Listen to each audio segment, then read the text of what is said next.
चलो यार topic start करेंगे। बहुत ही इंटरेस्टिंग टॉपिक है। इसके 3 पार्ट है। एक पार्ट है इसका क्लबिंग ऑफ इनकम।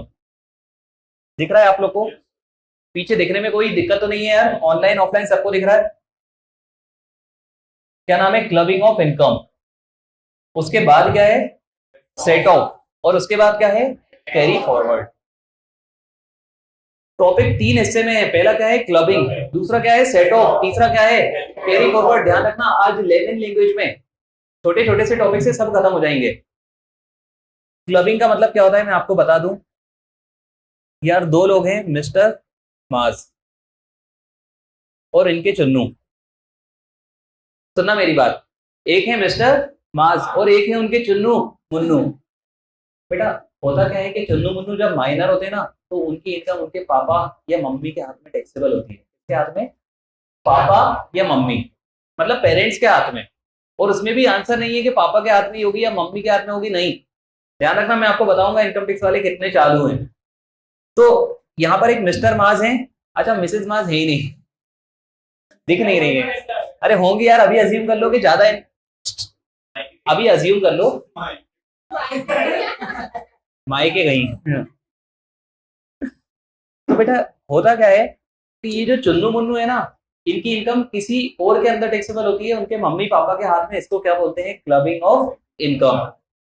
आपको अब पढ़ने की जरूरत नहीं पड़ना चाहिए बेटा। कुछ चीजें ऐसी होती हैं जो पढ़ना ही नहीं पड़े, कुछ चीजें होती हैं जो पढ़ना पड़े। जैसे कि सैलरी की वो limits, least of 3, least of 4, वो पढ़ना ही पड़ेगा। लेकिन पीजीबीपी की मोस्ट ऑफ द चीज सिर्फ रीड करने से काम चलना चाहिए। वैसे ही ये टॉपिक भी सिर्फ रीड करने से काम चलना चाहिए। तो रीड करने से पता है काम उस बच्चे का चलेगा जिस बच्चे ने क्लास पे अच्छे से चीजें सुनी होंगी, दिमाग लगाया होगा। क्लियर है मेरी बात? मतलब उसका क्लास में बराबर फोकस रहा होगा ना तो वो अच्छा कर जाएगा। तो मैंने आपसे क्या बोला? क्लबिंग ऑफ इनकम मतलब किसी और पर्सन की इनकम किसी और पर्सन की। बेटा माइनर सिर्फ एक एग्जांपल है, इसलिए मैं ये नहीं बोल रहा। मैंने आपको क्या बताया? किसी और पर्सन की इनकम किसी और पर्सन के अंदर अगर टैक्सेबल होती है, इसको क्या बोलते हैं? Clubbing of income. क्लबिंग मतलब क्लब कर दिया यार, मिला दी। क्या कर दिया? मतलब मेरी इनकम तो है ही है, किसी और की इनकम भी मेरे अंदर आ गई। इसको क्या बोलते हैं? Clubbing of income. आपको अब ये पता होना चाहिए टर्मिनोलॉजी। क्लियर है मेरी बात सबको? अच्छा सेकंड चीज, इस चैप्टर का एक सेकंड पार्ट है, बहुत इंटरेस्टिंग, बहुत हल्का चैप्टर है और सब में मजा आएगा अब आपको। Set of. एक और नाम क्या है इसका? Set of. सेट ऑफ का मतलब क्या होता है यार? पहले मैं सोच लेता हूँ, एक काम करते हैं, पहले कैरी फॉरवर्ड बता देता हूँ। ये वाला आ गया मुझे समझ। कैरी फॉरवर्ड का मतलब क्या होता है आप बता दो मुझे। आगे फॉरवर्ड कर देना। अरे जैसे मैंने सेट नहीं बेटा, सेट ऑफ को नहीं, स्टॉक वगैरह को, बैलेंसेस को करते हैं। तो यार कैरी फॉरवर्ड मतलब क्या होता है? लॉ। सुनना यार, आपको मैं एक चीज बता दूं, ये बात हो रही है लॉसेस से रिलेटेड। ये जो बातें हो रही है ना, ये दोनों चीजें ये किससे रिलेटेड हो रही हैं? लॉस से रिलेटेड। ये टॉपिक कहीं ना कहीं पता है किसकी बात करेगा? आपने लॉस कर लिया, क्लबिंग ऑफ इनकम को छोड़ दो, वो इनकम की बात करेगा। बाकी किसकी बात करेगा? लॉसेस की।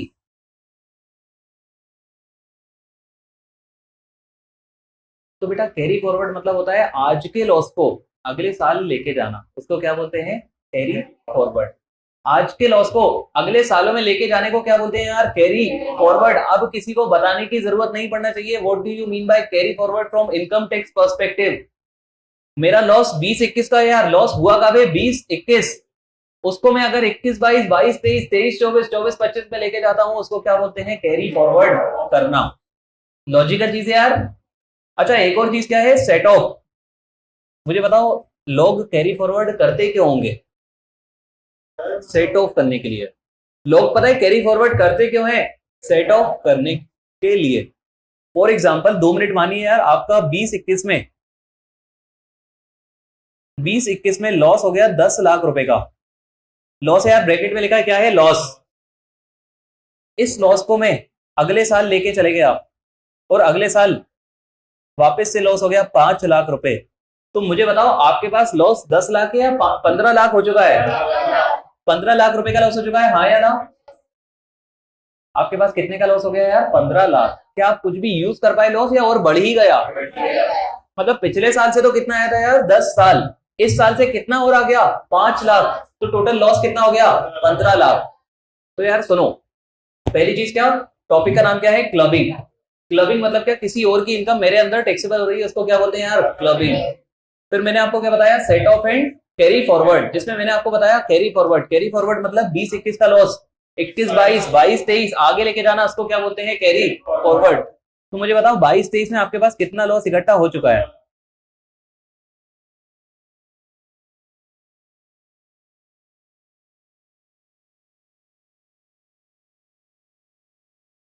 बाईस तेईस में आपके पास कितना लॉस इकट्ठा हो चुका है? टोटल लॉस कितना? 15 लाख। ये कैरी फॉरवर्ड हो गया है, हाँ या ना? सुना यार, एक साल 10 लाख हुआ था, कैरी फॉरवर्ड हो गया। अगले साल फिर 5 लाख हुआ, तो कैरी फॉरवर्ड कितना हो गया? 15 लाख रुपए। तो मेरे पास आज कितना लॉस इकट्ठा हो चुका है? 15 लाख।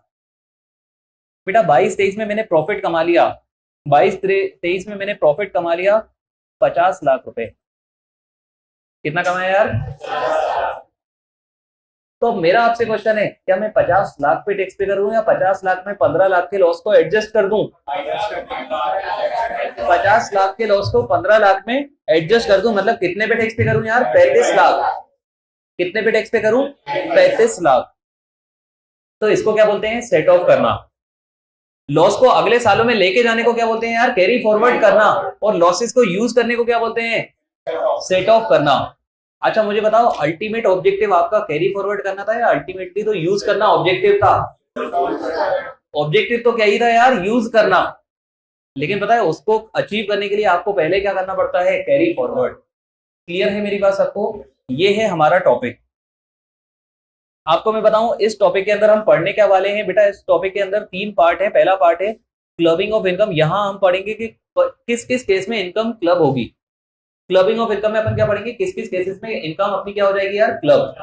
फिर ये जो सेट ऑफ है ना, set of carry forward, set of के अंदर अपन पढ़ेंगे किस किस केस में लॉस एडजस्ट हो जाएगी। अभी आपने जो आंसर करा ना, वो आपका लेमन लैंग्वेज में सही आंसर था। एग्जैक्टली क्या करना है वो अपन को कौन बताएगा यार, ये टॉपिक, हाँ या ना? अच्छा फिर क्या है, कैरी फॉरवर्ड ऑफ लॉस। तो बेटा हर लॉस कैरी फॉरवर्ड नहीं होती है, कुछ ही लॉसेस कैरी फॉरवर्ड होती हैं, और कुछ पर्टिकुलर टाइम के लिए होती हैं। हो सकता है 4 साल, हो सकता है 8 साल। तो ये कौन बताएगा? Carry forward. आप समझ रहे हैं मेरी बात? मैंने आपको चैप्टर की थीम बता दी, क्लबिंग मतलब इनकम किसी की क्लब हो जाएगी मेरे अंदर, और एडजस्ट मतलब मैं लॉस को यूज कर पाऊंगा, और कैरी फॉरवर्ड मतलब मैं लॉस को कैरी फॉरवर्ड कर पाऊंगा। पढ़ेंगे तो बेटा अपन टॉपिक में रिस्पेक्टिव जगह पे रिस्पेक्टिव चीजें अपन पढ़ेंगे। क्लियर है मेरी बात? आपने भले ही मुझे आंसर करा कि सर 50 लाख के प्रॉफिट में 15 लाख रुपए का लॉस एडजस्ट हो जाएगा, बेटा शायद हो जाए, शायद नहीं हो, पढ़ेंगे कब यार। अभी तो मैं आपको सिर्फ टॉपिक का नाम बता रहा था। क्लियर है मेरी बात सबको? चलो, इस ये जो चैप्टर है इसका पहला ही सेक्शन है यार, सेक्शन नंबर तो कभी हमारे काम का रहा भी नहीं, इनकम ऑफ माइनर चाइल्ड। पहला सेक्शन क्या है यार? अब अपन टॉपिक स्टार्ट कर रहे हैं। सब लोग का फोकस है बराबर मेरे ऊपर। क्या स्टार्ट कर रहे हैं यार? Income of minor child.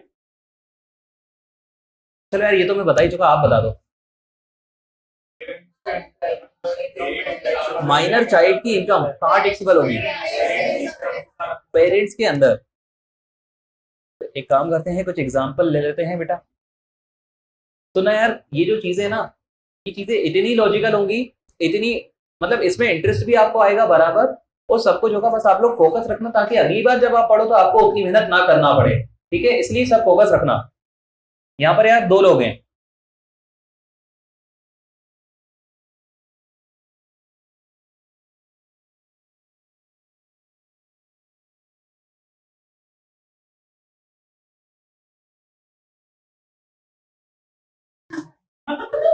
है बेटा वो बचपन से। यहाँ पर 2 लोग हैं, एक है मिस्टर मार्स, एक है मिसेज मार्स, और उनके 2 बच्चे दिख रहे हैं आपको, हाँ या ना? ये बच्चे मैंने आपको, मैं बता रहा हूँ आपको बेटा, ये बच्चे ना माइनर है।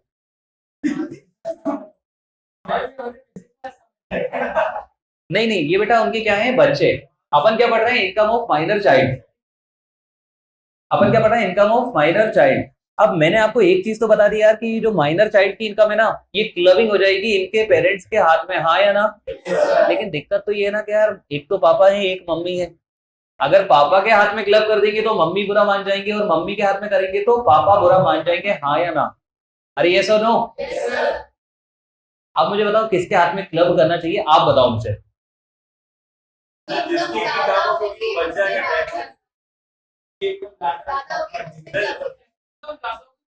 आप लोग है ना आज के बाद आगे का पढ़ना मत कभी। अगर आप अच्छा अच्छा नहीं, मैं आपको बताऊं, एक्चुअली मैं आपसे अभी आपकी थिंकिंग पूछना चाहता था। यहाँ क्या लिखा है वो तो मैं बताऊंगा, मैं पूछना चाहता था कि आप क्या सोचते हो, और फिर जब मैं आपको सही करता ना तो आपको वो चीज हमेशा याद रहती। आप पढ़ के मुझे सही बता दोगे, लेकिन फिर एग्जाम में भी आपको पढ़ के ही करना पड़ेगा। अभी मैं आपको थोड़ा सा कुछ अलग करना चाहता हूँ। क्लियर है मेरी बात सबको? तो आप मुझे पढ़ के आंसर मत करा करो, आपको दिख भी रहा है ना उसको इग्नोर कर दो, मत देखो। Income of minor child taxable होगा यार किसके हाथ में, पापा या मम्मी? जिसकी इनकम कम हो। अच्छा, आप लोगों का कहना है जिसकी इनकम कम हो। मैं आपको बताऊं जिसकी भी इनकम ज्यादा हो। एक सेकंड एक सेकंड, हाँ बेटा सुनना, सरकार का आप देखना चूना सरकार ने कैसा लगाया। आप मुझे बताओ, मिसेस मास की इनकम है सिर्फ 2 लाख रुपए, कितनी इनकम है? और बच्चे की इनकम है यार 20,000 रुपए। मिसेस मास की इनकम कितनी है यार? 2 लाख रुपए। और बच्चों की इनकम पता है कितनी है? 20,000 रुपए। और मिस्टर मास की इनकम है यार 40 लाख रुपए। तो मुझे बताओ, अगर ये इनकम मम्मी के हाथ में क्लब हो जाए, मिसेस मास के हाथ में, तो क्या उनको टैक्स लगेगा या मिलाने के बाद भी टैक्स नहीं लगेगा? और टैक्स लग भी रहा होगा तो क्या कम लगता? अगर लग रहा होता, हाँ या ना? तो बेटा जिस पेरेंट मम्मी या पापा में से जिसकी भी इनकम ज्यादा है उसके हाथ में क्लब होगी। पता है क्यों? क्योंकि सरकार को बेनिफिट जब ज्यादा होगा। आप बताओ ना, सरकार अगर इस 20,000 को मिसेस मार्च में क्लब करती तो क्या सरकार का नुकसान था? और उसी की जगह अगर वो मिस्टर मार्च में क्लब करेगी तो क्या सरकार का फायदा है? 40,000 का 30% तो आ जाएगा यार, हाँ या ना? तो बेटा माइनर चाइल्ड की इनकम क्लब होगी मम्मी या पापा में से किसके हाथ में होगी? जिसकी इनकम ज्यादा हो, before including minor income. Minor की इनकम इनकम इंक्लूड करने से पहले जिसकी इनकम ज्यादा हो। क्लियर है मेरी बात सबको? अच्छा जी, दोनों का सेम है तो अपनी मर्जी से कर लेना, ऐसा होता नहीं है। नहीं, अगर बाई चांस है तो फिर गवर्नमेंट को कोई फर्क, सुनना यार, अगर मेरी इनकम भी 12 लाख है, मिसेस मास की भी 12 लाख है, तो गवर्नमेंट को कोई फर्क पड़ेगा या नहीं पड़ेगा? तो कर देना कहीं भी, उसमें गवर्नमेंट ऑब्जेक्शन उठाएगी नहीं, हाँ या ना? गवर्नमेंट ऑब्जेक्शन पता है कब उठाएगी? जब इनकम कम हो। जैसे इस केस में अगर मैंने मिसेस मास के हाथ में क्लबिंग कर दी तो मिसेस मास और मिस्टर मास को पता है इससे कोई फर्क नहीं पड़ेगा, क्योंकि ये तो घर की बात है, हाँ या ना? फर्क किसको पड़ेगा यार? सरकार को। तो गवर्नमेंट क्या बोलती है यार, जिस भी मम्मी पापा में से जिसकी भी इनकम ज्यादा होगी उसके हाथ में इनकम क्या हो जाएगी? क्लब। क्लियर है मेरी बात सबको? सबको क्लियर है ये चीज?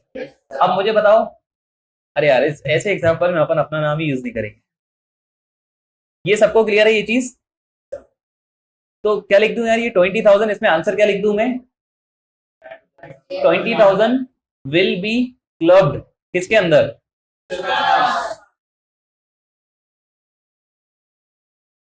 क्लियर है सबको इतनी बात? अब मैं आपको कुछ चीज बता रहा हूं। बताओ यार, अगर हस्बैंड वाइफ मम्मी पापा साथ ही नहीं हो, अलग अलग हो चुके हैं, उस केस में किसके हाथ में होना चाहिए? वो जिसके साथ रह रहा है। आप समझना मेरी बात। अगर मम्मी पापा दोनों साथ रहते हैं, मतलब दोनों अच्छे से रहते हैं, खुशी खुशी रहते हैं, दोनों साथ रहते हैं, बच्चा भी साथ रहता है, तो कोई दिक्कत नहीं है। उस मम्मी या पापा में से उसके हाथ में टैक्सेबल होगी जो कि जिसकी इनकम ज्यादा हो। लेकिन बाई चांस बेटा मम्मी पापा अलग हैं, सुनना मेरी बात, मम्मी पापा अलग हो चुके हैं, तो उस केस में उसके हाथ में होना चाहिए जो उस बच्चे को मेंटेन कर रहा है, हाँ या ना? तो बच्चा अगर मम्मी के पास है तो किसके हाथ में होगी यार? मम्मी के हाथ में। और बच्चा अगर पापा के हाथ में नहीं, पापा के पास में है तो पापा के हाथ में टैक्सेबल होगी। किसी को कोई दिक्कत इसमें? पक्का ना? अच्छा एक और चीज, यहां पर इनकम इस एग्जांपल में इनकम किसके हाथ में टैक्सेबल हुई? मिस्टर मास। ध्यान रखना अगले साल भी इनकम मिस्टर मास के हाथ में ही क्लब होगी। क्या बोला मैंने? एक बार जिस पेरेंट के हाथ में क्लब हुई अगले साल भी उसी पेरेंट के हाथ में होगी, अनलेस असेसिंग ऑफिसर को लगता है कि नहीं यार दूसरे वाले पेरेंट्स के हाथ में करना चाहिए।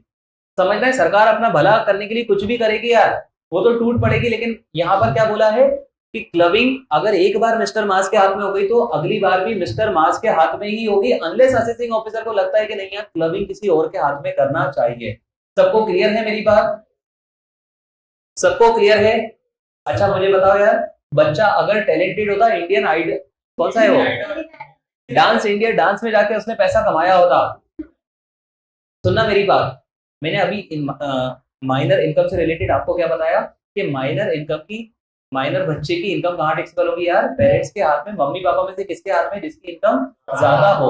और अगर मम्मी पापा साथ नहीं हो तो जिसके साथ वो है उसके हाथ में टैक्सेबल होगी, हाँ या ना।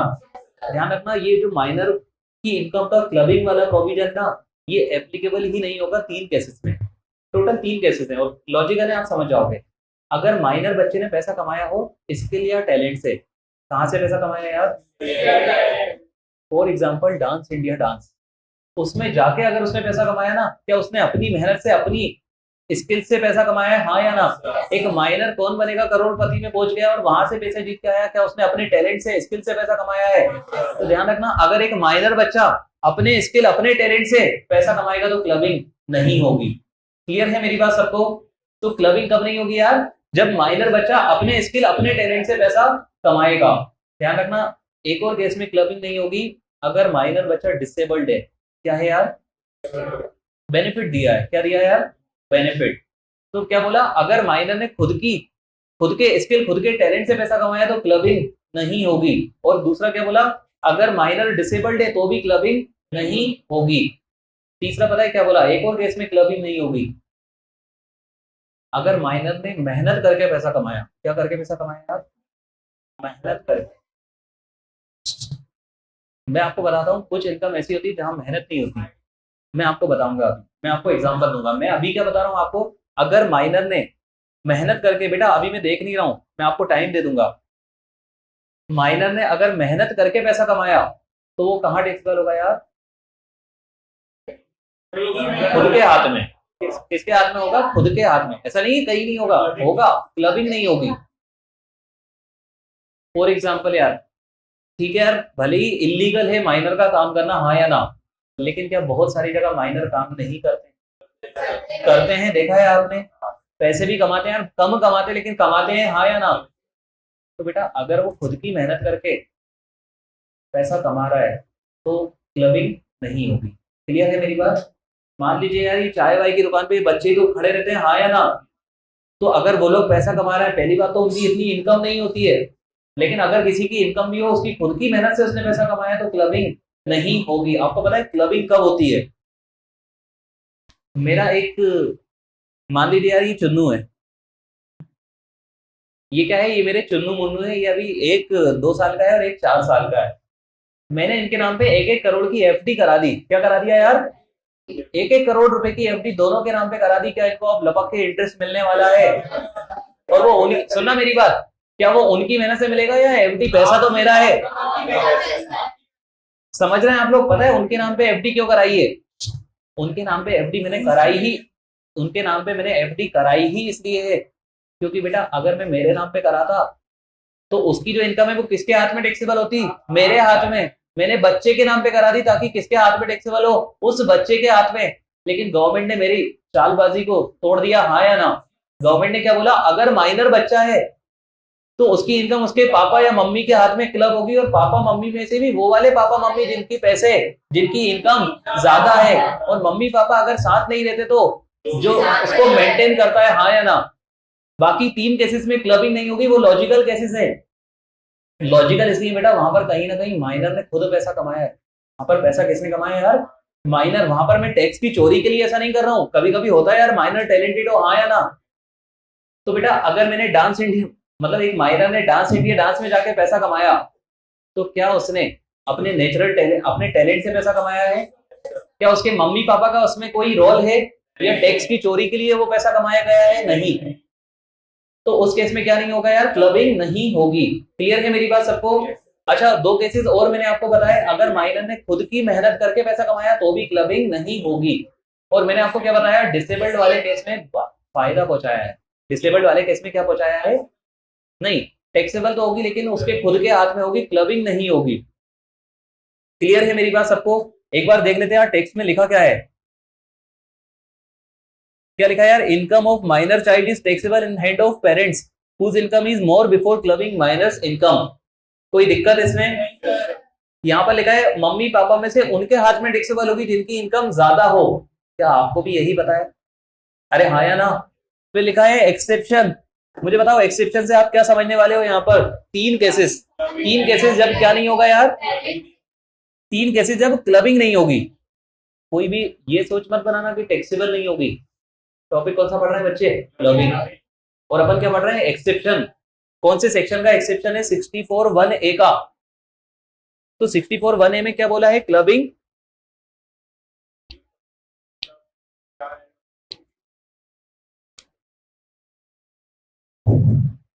तो तीन केसेस कौन कौन से हैं यार? Manual work. मैनुअल वर्क मतलब खुद की मेहनत से पैसा कमाया, हाँ या ना? सेकंड क्या है? स्किल एंड टैलेंट, यहां पर भी उसने खुद की वजह से पैसा कमाया, हाँ या ना? Third is minor suffering from disability. कैसा माइनर यार? ऐसा माइनर जो डिसेबल्ड हो, उसके इसमें गवर्नमेंट ने बेनिफिट दिया है। गवर्नमेंट ने पता है क्या दिया? उसको बेनिफिट दिया है कि यार तेरी इनकम पापा मम्मी के हाथ में क्लब नहीं करेंगे, क्योंकि क्लब करते तो उसके पापा मम्मी की इनकम तो ज्यादा हो सकती थी और उस पर टैक्स ज्यादा लग सकता था। क्या इस केस में माइनर वाला जो बच्चा होगा वो 2.5 लाख का बेसिक एग्जिबिशन भी क्लेम कर पाएगा? और टैक्स लगेगा तो भी स्लो पेस से लगना स्टार्ट होगा, हाँ या ना? सबको क्लियर है इतनी चीजें? अच्छा मुझे बताओ, यहाँ पर इस सेक्शन की वजह से नुकसान किसका हो रहा है? मम्मी या पापा का? एग्री करते हो आप लोग? तो बेटा गवर्नमेंट ने उनको भी रिलीफ दिया। गवर्नमेंट यार किसी के साथ कभी नाइंसाफी नहीं करती। गवर्नमेंट ने बोला हम आपको 1500 रुपए का एग्जिबिशन देंगे। कितने रुपए का बेटा? 1500 रुपए का एग्जेम्पशन। ये एक भीख टाइप की अपन को गवर्नमेंट ने दी कि अगर अगर किसी बच्चे की इनकम, आपके बच्चे की इनकम अगर आपके अंदर क्लब हो रही है, तो अगर इनकम 1 लाख है तो उसमें से 1500 रुपए माइनस कर लेना। 98,500 rupees will be taxable under the head, मतलब in the hands of parents. Clear है मेरी बात सबको? तो 1500 रुपए का क्या है यार? एग्जेम्पशन। किसको मिलेगा? जिसके हाथ में वो इनकम क्लब होगी। क्लियर है मेरी बात सबको? अरे इधर इधर बेटा, एक चीज मैं आपको बताऊं, अगर कैसी भी सिचुएशन बन जाए ना, गवर्नमेंट टैक्स तो नहीं छोड़ती इतनी आसानी से। ये आप समझ चुके हो, इतने मेच्योर तो आप हो चुके हो। गार्जियन है ना जो उसको मेंटेन कर रहा है, क्योंकि कोई ना कोई मेंटेन तो करेगा। खुद खुद कोई मेंटेन नहीं करता। आपको पता है ना, गवर्नमेंट मान के चलती बेटा माइनर खुद को नहीं, मतलब अकेले नहीं रह सकते हो आप, अकेले नहीं बड़े हो सकते। समझ रहे हो आप लोग? तो अगर गवर्नमेंट को ऐसा पता चल जाता है किसी के मम्मी पापा नहीं है, रिलेटिव्स के पास छोड़ देते हैं। अगर रिलेटिव्स भी नहीं होते तो बेटा जो होते हैं ना, आपने देखा होगा। ठीक है, क्लियर है मेरी बात सबको? अच्छा तो मैंने आपको क्या बताया? 1500 रुपए का क्या मिलेगा यार? 1500 रुपए का क्या मिलेगा? एग्जेम्पशन। फिर ये सेकंड पॉइंट में पता है क्या लिखा? अब ये जो ब्लू कलर में लिखा है ना, इसको एक बार रीड कर लो। अगर लास्ट ईयर पापा के अंदर क्लब हुई थी तो करंट ईयर में भी पापा के अंदर ही क्लब होगी। समझना मेरी बात। अगर लास्ट ईयर, बेटा आपके आसान करने के लिए मेहनत करके लिखा है मैंने, अगर लास्ट ईयर में पापा के अंदर क्लब हुई थी तो करंट ईयर में भी पापा के हाथ में क्लब होगी। ऐसा क्या लिखा है यार यहाँ पर? और ये थर्ड पॉइंट मैंने आपको बताया था कि अगर मम्मी पापा की शादी नहीं बची, जिसके साथ वो रह रहे हैं, है ना, तो किसके हाथ में इंक्लूड होगी यार? टू मेंटेन सच चाइल्ड, है ना, जो उसको मेंटेन कर रहा होगा। अच्छा लास्ट में क्या लिखा है? Fourth point, clubbing provision are applicable even in respect of minor married daughter. बेटा जस्ट अ क्लैरिफिकेशन, क्लैरिफिकेशन, लड़का हो लड़की हो, शादी हो चुकी नहीं हो चुकी, उससे कोई फर्क नहीं पड़ेगा, क्लबिंग तो होगी। क्लियर है मेरी बात? मतलब क्लैरिफिकेशन है।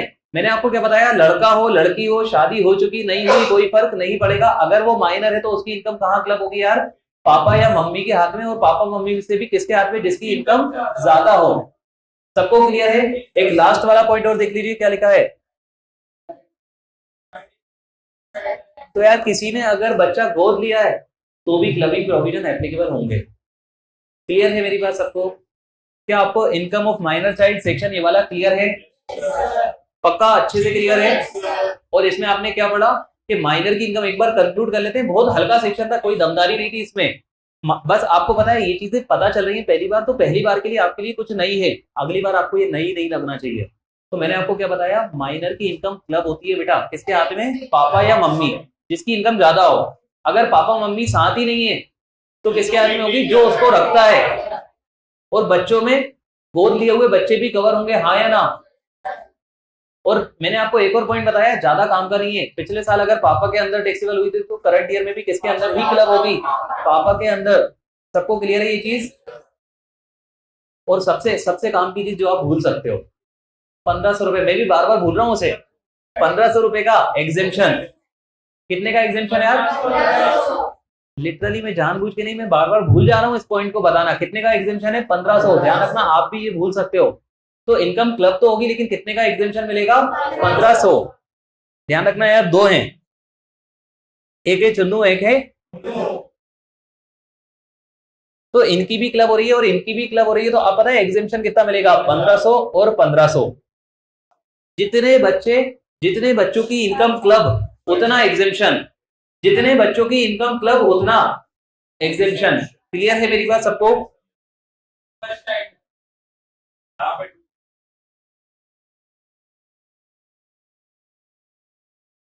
चलिए सेकंड सेक्शन देखना। अब ये माइनर वाला है ना, इसमें बहुत सारी बात थी, आगे का टॉपिक तो और ज्यादा इजी हो जाएगा।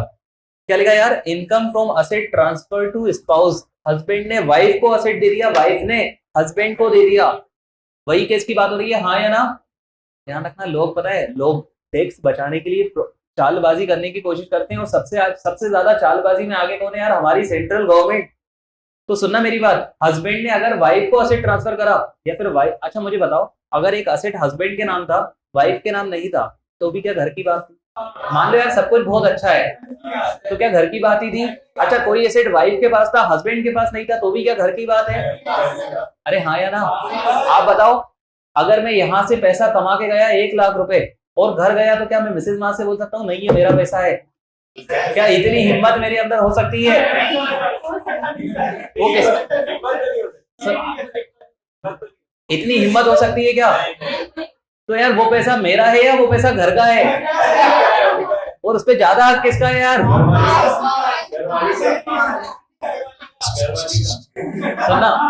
सुनना यार मेरी बात ध्यान से सब लोग। मतलब आप लोग मानते हैं ना यार, ये सब अपने घर में। यार एक बार बताओ, क्या पापा मम्मी लड़ते हैं कि यार ये मेरे हैं, ये आपके हैं, ये असेट मेरे हैं यार, ये मेरे नाम कर दो, ये आपके नाम कर दो? अपनी अपनी होती है यार, हाँ या ना? सुनना मेरी बात अब ध्यान से, सब लोग ध्यान से सुनना। हस्बैंड ने असेट किसको ट्रांसफर करा यार? वाइफ। या फिर वाइफ ने किसको करा? हस्बैंड। मतलब सीधी सी बात है, स्पाउस को करा। और मैंने आपको बताया था, स्पाउस मतलब हस्बैंड के लिए वाइफ, वाइफ के लिए हस्बैंड, और कुछ अदर केसेस भी उलझ सकते हैं, मेरे को नहीं आइडिया। नहीं मेरे को आइडिया नहीं है और मेरे को इंटरेस्ट भी नहीं है उसमें। क्लियर है सबको? ध्यान रखना, क्लबिंग प्रोविजन, पता है क्लबिंग प्रोविजन कब लगेंगे? एक बार लाइन पढ़ो यार, सेक्शन के नाम में ही सब कुछ लिखा रहता है इसमें। देखो जैसे यहाँ लिखा था इनकम ऑफ माइनर चाइल्ड, यही सब कुछ लिखा था। तो यहाँ पर भी सेक्शन का नाम क्या है? Income from asset transfer to spouse. ध्यान रखना, पैसा नहीं दिया है, असेट दिया है। क्या दिया है यार? मान लीजिए एक घर था मेरे पास, उस घर से किराए की इनकम आती थी, तो वो किसके हाथ में टैक्सेबल होती थी? मेरे हाथ में। मैंने पता है चालबाजी करने के लिए उसको ट्रांसफर कर दिया अपनी वाइफ के नाम पे। अब जो किराए की इनकम आएगी, वो मैंने पता है क्या सोच के करा कि किराए की इनकम मेरी वाइफ के हाथ में टैक्सेबल हो जाए, क्योंकि बात तो घर की है, हाँ या ना? लेकिन मुझे बताओ, क्या गवर्नमेंट इस चीज को मानेगी? नहीं मानेगी। क्लियर है मेरी बात सबको? तो गवर्नमेंट बोलती है जब भी हस्बैंड ने वाइफ को, या फिर वाइफ ने हस्बैंड को असेट ट्रांसफर करा फॉर इनएडिक्वेट कंसिडरेशन, कौन से कंसिडरेशन पे? इनएडिक्वेट consideration. And what do you mean by इनएडिक्वेट consideration? मान लीजिए यार ये घर 1 करोड़ रुपए का है। कितने का है? मैंने ये घर आपको 80 लाख रुपए में दे दिया। बेटा हिम्मत होना चाहिए 1 करोड़ का घर भी अपने घर में 80 लाख में बेचने में। तो मैंने आपको 1 करोड़ का घर कितने में दे दिया यार? 80 लाख रुपए में। क्या इनएडिक्वेट कंसिडरेशन दिया है? तो क्लबिंग प्रोविजन एप्लीकेबल होगी, हाँ या ना? अच्छा मैंने 1 करोड़ का घर फ्री में दे दिया होता, तो भी क्या इनएडिक्वेट तो है? तो भी क्या हो जाएगा? Clubbing provision applicable. लेकिन एक बात मुझे बताओ, अगर मैंने 1 करोड़ का घर 1 करोड़ में ही बेचा, तो क्या क्लबिंग प्रोविजन एप्लीकेबल होना चाहिए? क्लियर है मेरी बात सबको? अगर मैंने अपना असेट को कम में बेच दिया है, जितने का होता उससे कम में बेच दिया, तो क्या एप्लीकेबल होगा? Clubbing provision. सबको क्लियर है ये चीज? तो यार एक बार देखो क्या लिखा है, बस हो गया ये सेक्शन। क्या लिखा है? Income from asset transfer to spouse. आप तो मुझे इसकी अंदर की बारीकी भी बता दो कि इस केस में क्लबिंग होगी कब? जब असेट इनएडिक्वेट कंसिडरेशन पे दिया होगा, हाँ या ना? ब्राउन बेटा ब्राउन, ध्यान रखना, ब्राउन अंडरलाइन हाईलाइट, वही याद रखना है। If any individual transfer any asset to his or spouse without or for inadequate consideration. क्या लिखा है यार, सब लोग सुना, पूरे का पूरा थीम इसी सेक्शन पे बेस्ड रहेगी आगे की। तो यहाँ पर एक बार लैंग्वेज को समझ लो, एक बार लैंग्वेज को इस वाले सेक्शन में समझ लो। क्या लिखा है, if any individual transfer any asset to his or her spouse, husband कर रहे हैं तो अपनी वाइफ को, वाइफ कर रही है तो अपने हस्बैंड को, कैसे कर रहा है यार, इनएडिक्वेट, कैसे कर रहा है, इनएडिक्वेट में या फिर फ्री में, या तो यार फ्री भी तो इनएडिक्वेट में ही आता है, हाँ या ना। तो पता है इस केस में इनकम तो किसको मिलेगी, then income from such asset is received by spouse. यार सीधी सी बात है, अगर एक असेट है मेरे नाम पे था, मैंने अपनी वाइफ के नाम कर दिया, तो क्या अब इनकम मेरी वाइफ को मिलेगी उस पे, अरे हाँ या ना। तो इनकम मिल तो मेरी वाइफ को रही है, लेकिन पता है टैक्सेबल मेरे हाथ में होगी। इनकम मिल किसको रही है यार, मेरी वाइफ, लेकिन टैक्सेबल किसके हाथ में होगी, मेरे हाथ में। कोई दिक्कत किसी को। सेम यही थीम पे पूरे के पूरे सेक्शंस आने वाले हैं, छोटे छोटे से सेक्शन, एक एक लाइन में सब क्लियर होते चलेंगे। Income from asset transfer to spouse, तो भैया अगर मैंने असेट अपनी वाइफ को या फिर वाइफ ने हस्बैंड को ट्रांसफर करा इनएडिक्वेट कंसिडरेशन पे, तो क्लबिंग प्रोविजन एप्लीकेबल हो जाएंगे। क्लियर है मेरी बात। और क्लबिंग प्रोविजन एप्लीकेबल हो जाएंगे मतलब जो ट्रांसफरर होगा ना, जिसने असेट ट्रांसफर करा होगा, उसके हाथ में टैक्सेबल होगा। अच्छा ऐसा करा क्यों, ऐसा क्यों किया गया, टैक्स चोरी ना हो। आपको पता है टैक्स चोरी नहीं हो रही है, यहाँ पर टैक्स की प्लानिंग हो रही है कि यार अगर मेरी वाइफ की तो इनकम कम है, मैं तो 37% सरचार्ज में आ रहा हूँ, मेरी वाइफ की इनकम तो कम है, तो टैक्स पे कर दूंगा, लेकिन थोड़ा कम पे कर दूंगा, अपनी वाइफ के नाम पे कर देता हूँ। तो क्या इन सब की वजह से नुकसान सरकार का हो रहा है यार, सरकार का नुकसान कभी नहीं होता, ध्यान रखना, समझना मेरी बात। हाँ सरकार का नुकसान कभी नहीं होता बेटा, कर ही नहीं सकते आप नुकसान। तो मैंने आपको क्या बताया, income from asset transfer to spouse, आपको ये नाम ध्यान रखना बेटा, नाम में ही सब कुछ है। इनकम ऑफ माइनर चाइल्ड, आपको नाम याद रखना है, माइनर चाइल्ड की इनकम क्लब होगी, अंदर की बात तो आपको खुद ही याद आ जाएगी। ऐसे आपको यहाँ क्या याद रखना है, इनकम ट्रांसफर, इनकम नहीं, income from asset transfer to spouse. आपने इनकम नहीं ट्रांसफर करी बच्चे, आपने क्या ट्रांसफर करा, असेट। उस असेट से जो इनकम जनरेट हुई वो मेरे हाथ में कंटिन्यू टू बी टैक्सेबल रहेगी अगर मैंने उस असेट को इनएडिक्वेट कंसिडरेशन पे बेचा होगा। एक और सेम सेक्शन है, वैसे टाइम हो चुका है लेकिन सिर्फ नाम चेंज करना है, तो क्या मैं वो भी आपको बता दूं, ध्यान रखना। Income from asset transfer to spouse की जगह आप कर लीजिए सन्स वाइफ। क्या कर लीजिए यार, सन्स वाइफ, बहू।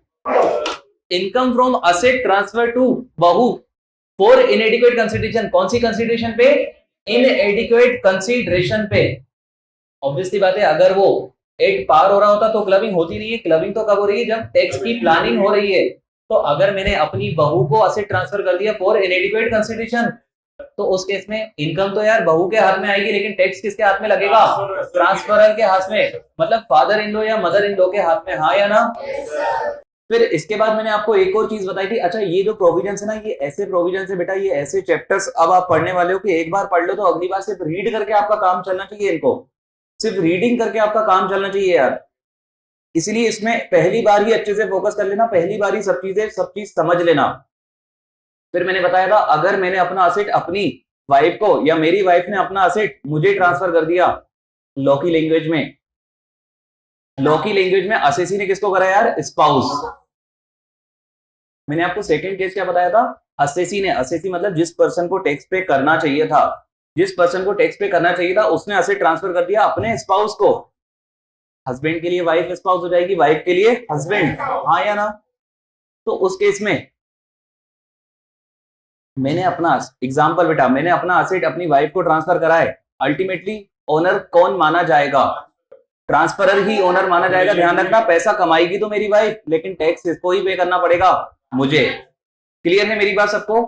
अच्छा फिर मैंने आपको एक और पॉइंट जाते जाते बताया था कि अगर अपन ने स्पाउस की जगह सन्स की वाइफ को, मतलब बहू को अगर अपन ने असेट ट्रांसफर कर दिया, उस केस में क्या हो गया रितिका, सुनना यार मेरी बात ध्यान से सुनो सब लोग बेटा, अभी मजाक मस्ती का टाइम खत्म हो चुका है, सब इधर ध्यान दो, सब इधर ध्यान दो। मैंने अगर असेट अपने स्पाउस को ट्रांसफर करा, उस केस में ट्रांसफरर को ही टैक्स लगेगा, हाँ या ना।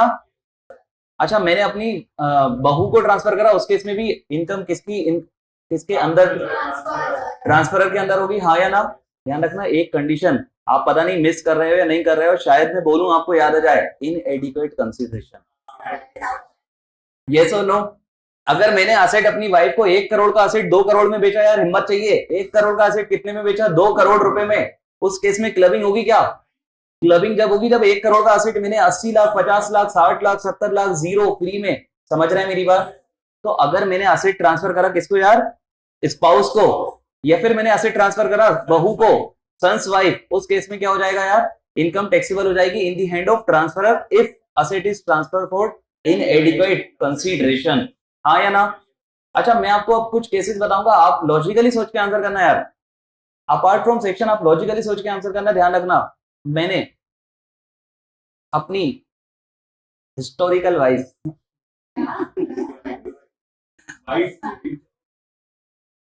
सुनो यार, मैं बताता हूँ, सुनो। अच्छा एक चीज बताओ, हस्बैंड और वाइफ, हस्बैंड ने वाइफ को असेट ट्रांसफर करा, वाइफ ने हस्बैंड को असेट ट्रांसफर करा, क्या यहाँ पर गवर्नमेंट का नुकसान हो सकता है इस वजह से? हाँ या ना? अरे ये सुनो, अच्छा गवर्नमेंट का नुकसान किस वजह से हो रहा है? घर की बात की वजह से, क्योंकि मेरे और मेरी वाइफ के लिए तो क्या है यार? घर की बात। हाँ या ना? कल को अगर ये बात घर की ना रहे, बेटा वाइफ अलग है मैं अलग हूं, सुनना मेरी बात, वाइफ अलग है मैं अलग हूं, उस केस में मैंने एसेट ट्रांसफर करा, अभी क्या ये घर की बात है? नहीं है। यस और नो? तो क्या इस केस में क्लबिंग होना चाहिए? तो यहां पर लिखा है कि हस्बैंड वाइफ का रिलेशनशिप होना चाहिए। क्या लिखा है यार? क्लबिंग होने के लिए क्या होना चाहिए? हस्बैंड वाइफ होना चाहिए। क्लियर है मेरी बात सबको? सबको क्लियर है ये चीज? अच्छा सेकेंड चीज, सन्स वाइफ वाला केस, मैंने अपनी सन्स की वाइफ को असेट ट्रांसफर करा, उस केस में भी रिलेशनशिप होना चाहिए। समझ रहे हैं मेरी बात सब लोग? हाँ बेटा वही है, मतलब समझ रहे हैं ना, रिलेशनशिप होना चाहिए, वो मेरे बेटे की वाइफ होना चाहिए। क्लियर है मेरी बात सबको? सबको क्लियर है ये सब चीजें? तो मैंने आपको क्या बताया, अगर मैंने असेट ट्रांसफर करा अपनी स्पाउस को, उस केस में भी क्लबिंग हो जाएगी अगर वो इनएडिक्वेट कंसिडरेशन पे है। फिर मैंने आपको क्या बताया, मैंने असेट ट्रांसफर करा सन्स की वाइफ को, उस केस में भी क्लबिंग हो जाएगी अगर वो फॉर इनएडिक्वेट कंसिडरेशन है।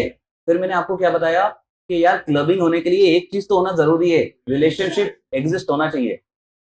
ऐसा नहीं है यार मेरा डिवोर्स हो चुका है, उस केस में मैंने एसेट ट्रांसफर करा, अब मुझे बताओ वो घर की बात है या बाहर की बात हो चुकी है? उस केस में क्लबिंग नहीं होगी। समझना यार, क्लबिंग कब हो रही है? जब रिलेशनशिप चल रहा है, मतलब समझना मेरी बात, हस्बैंड और वाइफ सिर्फ टैक्स की प्लानिंग करने के लिए, टैक्स को कम करने के लिए असेट ट्रांसफर कर रहे हैं, मतलब they are using it as a tool to evade tax. हाँ या ना? उस केस में क्लबिंग होती है। क्लियर है मेरी बात सबको? अच्छा एक और चीज, 1500 रुपए वाली माइनर की एग्जिबिशन, सुनना मेरी बात ध्यान से। एक और चीज, मैं क्या बोल रहा हूं, हस्बैंड और सन्स वाइफ से रिलेटेड ही। एक तो मैंने आपको क्या बताया, रिलेशनशिप एग्जिस्ट होना चाहिए, मतलब आज हस्बैंड वाइफ होना चाहिए, सन्स वाइफ होना चाहिए। क्लियर है मेरी बात सबको? ध्यान रखना, कभी कभी ऐसा भी हो सकता है, कभी कभी ऐसा भी हो सकता है कि हस्बैंड वाइफ का डिवोर्स हो रहा है और उसके ही कंसिडरेशन पे एसेट दिया जा रहा है, एग्रीमेंट टू लीव अपार्ट, दोनों अलग हो रहे हैं और उसी वजह से एसेट दिया जा रहा है, उस केस में क्लबिंग नहीं होगी। उस केस में क्लबिंग नहीं होगी। रीजन, घर की बात नहीं है यार। समझना मेरी बात, रीजन क्या है यार? घर की बात नहीं रही अब। क्लियर है मेरी बात सबको? तो अभी तक अपन ने जितना भी पढ़ा ये सब आपको क्लियर होना चाहिए। माइनर चाइल्ड की इनकम क्लब हो जाएगी मम्मी पापा के हाथ में जिसकी इनकम ज्यादा हो। अगर दोनों अलग हो चुके हैं तो उस केस में किसके हाथ में होगी? जो उसको मेंटेन करते हो। 1500 रुपए का एग्जिबिशन मिलेगा पर चाइल्ड। हाँ या ना? फिर मैंने आपको बताया हस्बैंड वाइफ या वाइफ हस्बैंड के केस में क्लबिंग के प्रोविजन एप्लीकेबल हो जाएंगे फॉर इनएडिक्वेट कंसिडरेशन अगर हो रहा होगा तो। फिर मैंने ऐसा ही आपको सेम बताया, स्पाउस की जगह सन्स वाइफ, सेम बिल्कुल सेम, कोई फर्क नहीं है। स्पाउस की जगह क्या है यार? Son's wife. उस केस में भी क्लबिंग हो जाएगी अगर इनएडिक्वेट कंसिडरेशन हो तो। फिर मैंने आपको बताया रिलेशनशिप होना चाहिए, मतलब घर की बात होना चाहिए यार। क्या होना चाहिए? घर की बात। और घर की बात जब होगी जब रिलेशनशिप में होंगे। क्लियर है मेरी बात सबको? अच्छा दूसरी चीज मैंने आपको एक और चीज बताई कि अगर asset agreement to live apart में दिया गया, अलग सेपरेट होने के लिए ही वो असेट दिया गया है, उस केस में घर की बात नहीं है, उस केस में क्लबिंग नहीं होगी। तो ये देखिए सब लोग, ये पहला वाला पॉइंट क्या बोल रहा है कि रिलेशनशिप एग्जिस्ट होना चाहिए, मतलब रिलेशनशिप आज भी होना चाहिए तभी क्लबिंग होगी। क्लियर है? अच्छा कब होना चाहिए पता है? जब असेट ट्रांसफर करा था जब भी होना चाहिए, आज क्लबिंग कर रहे हो आज भी होना चाहिए, दोनों टाइम पे। उस टाइम भी आप क्या थे? Husband wife. आज भी आप क्या है? Husband wife. तो ही क्लबिंग होगी, क्योंकि घर की बात तो जब ही रहेगी जब आप लोग रिलेशनशिप में हैं। क्लियर है मेरी बात सबको? फिर ये एक नीचे एग्रीमेंट टू लीव अपार्ट वाला बोला है, मतलब वही डिवोर्स वाला केस, ये भी क्लियर है सबको? घर की बात नहीं रही, हाँ या ना? फिर ये 64(1)(6) के अंदर ये सन्स वाइफ का बोला है। किसका बोला है? Son's wife. वो सन्स के वाइफ के केस में भी आपको पता है, अगर इनएडिक्वेट कंसिडरेशन होगा तो क्लबिंग हो जाएगी और रिलेशनशिप एग्जिस्ट करना चाहिए। सबको क्लियर है मेरी बात? किसी को कोई दिक्कत इसमें? अच्छा, अब अब देखना यार अपनी जुगाड़। पहले अपन पता है एसेट किसको दे रहे थे? अपनी वाइफ को, अपने हस्बैंड को, या फिर अपनी बेटे की वाइफ को, हाँ या ना? अपन ने सोचा यार जब अपन, अच्छा देने की इंटेंशन पता है मेरी क्या थी? सुनना यार, अब मैं मासूम नहीं रहा, सुनना मेरी बात, अब मैं मासूम नहीं रहा। मैंने असेट, सुनना, मैंने असेट अपनी वाइफ को ट्रांसफर करा, मैंने असेट अपनी सन्स की वाइफ को ट्रांसफर करा। पता है मेरी इंटेंशन क्या थी? टैक्स को कम करना। मेरी इंटेंशन क्या थी यार? टैक्स को कम करना। इसलिए मैंने एसेट अपनी वाइफ को ट्रांसफर करा, इसलिए मैंने एसेट अपनी बहू को ट्रांसफर करा, हाँ या ना? गवर्नमेंट ने मेरी इंटेंशन को मतलब मेरे गवर्नमेंट मुझसे भी तेज चल गई यार। उसने बोल दिया कि अगर आपने ऐसा करा हम तो क्या कर देंगे? क्लबिंग। यस और नो? तो मैं सफल हो पाया अपनी चीज में या नहीं हो पाया? नहीं हो पाया, हाँ या ना? ध्यान रखना मैं अब उतना मासूम नहीं रहा। अब मैंने पता है क्या करा? मैंने एसेट अपनी वाइफ को, अपनी सन्स की वाइफ को देने की जगह किसी थर्ड पर्सन को दे दिया। साले को दे दिया। किसको दे दिया यार? सुनना मेरी बात, किसको दे दिया? किसी थर्ड पर्सन को। वो ना तो मेरा स्पाउस है ना मेरी स्पाउस है, सुनना मेरी बात, ना वो मेरे सन्स की वाइफ है। सुनना मेरी बात सब लोग, वो डायरेक्ट मेरे उसमें नहीं है। मैंने किसको दिया? उन लोगों के अलावा किसी को दे दिया, और उनसे बोल दिया यार उस असेट से जो भी बेनिफिट हो वो बेनिफिट इन लोगों को प्रोवाइड करो। मतलब क्या इसको इनडायरेक्ट ट्रांसफर कह सकते हैं? सुनना, हो क्या रहा है? मैंने असेट डायरेक्टली अपनी वाइफ को दिया, क्लबिंग हो रही थी, यस और नो? मैंने असेट डायरेक्टली अपनी सन्स की वाइफ को दिया तो भी क्लबिंग हो रही थी। गवर्नमेंट तेज चल रही थी, मैं गवर्नमेंट से भी तेज चलने की कोशिश करी। मैंने क्या करा? असेट अपनी वाइफ को नहीं दिया, ना ही सन्स वाइफ को दिया, मैंने थर्ड वाइफ को, थर्ड पर्सन को दिया। किसको दिया यार? थर्ड पर्सन को यार। मैंने असेट थर्ड पर्सन को दिया। किसको दिया यार? Third person. सुनना यार, मैंने असेट किसको दिया है? Third person. लेकिन आपको पता है किसके बेनिफिट के लिए दिया? अपनी वाइफ या फिर अपने सन्स की वाइफ के लिए। मतलब क्या मैंने इनडायरेक्टली उनको बेनिफिट, क्या मैंने इनडायरेक्टली उनको बेनिफिट प्रोवाइड करा है? क्या मैंने इनडायरेक्टली उनको बेनिफिट प्रोवाइड करा, हाँ या ना? तो ध्यान रखना बेटा, यहां पर मैंने अपना दिमाग लगा के किसी थर्ड पर्सन को दे दिया, लेकिन इनडायरेक्टली मैं बेनिफिट किसको ही दे रहा हूं यार? अपनी वाइफ को या फिर अपनी सन्स की वाइफ को। इस केस में गवर्नमेंट फिर से मुझसे रिस्क चलेगी। गवर्नमेंट बोलेगी बेटा अगर तुमने इनडायरेक्ट ट्रांसफर करा तो भी क्लबिंग हो जाएगी। क्लियर है मेरी बात सबको? हस्बैंड वाइफ से रिलेटेड वाले कितने केस दिखाए मैंने आपको? दो। नहीं, हस्बैंड वाइफ और सन्स वाइफ वाले। पहला केस मैंने क्या बताया? इनएडिक्वेट कंसिडरेशन, क्लबिंग होगी। फिर मैंने आपको क्या बताया? सन्स की वाइफ को दिया तो भी क्लबिंग होगी। मैंने आपको बताया रिलेशनशिप होना चाहिए, हाँ या ना? अगर वो डिवोर्स वगैरह के केस में दिया है तो क्लबिंग नहीं होगी। फिर मैंने आपको बताया अगर आपने डायरेक्टली वाइफ को नहीं दिया, डायरेक्टली सन्स की वाइफ को नहीं दिया, आपने इनडायरेक्टली दे दिया, तो उस केस में भी क्लबिंग हो जाएगी। क्लियर है मेरी बात सबको?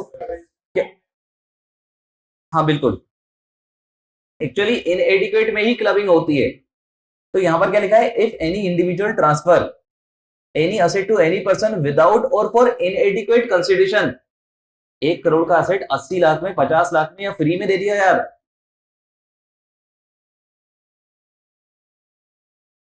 For the benefit of son's or son's wife or spouse. किसके लिए करा यार? या तो अपने बेटे की वाइफ के लिए या फिर अपनी खुद की वाइफ हस्बैंड के लिए, यस और नो? उस केस में ध्यान रखना। अच्छा, दिया किसको है? किसी थर्ड पर्सन को। सुनना क्या लिखा है, एक सेकंड में बता रहा हूं, थोड़ा सा मुझसे पढ़ने में मिस्टेक हो गई। If any individual transfer any asset to any person. किसको दिया यार? किसी को भी दिया, लेकिन किसके बेनिफिट के लिए दिया? स्पाउस के या फिर सन्स की वाइफ के। उस केस में बेटा क्लबिंग हो जाएगी। क्लियर है मेरी बात? अगर इनएडिक्वेट कंसिडरेशन हो तो।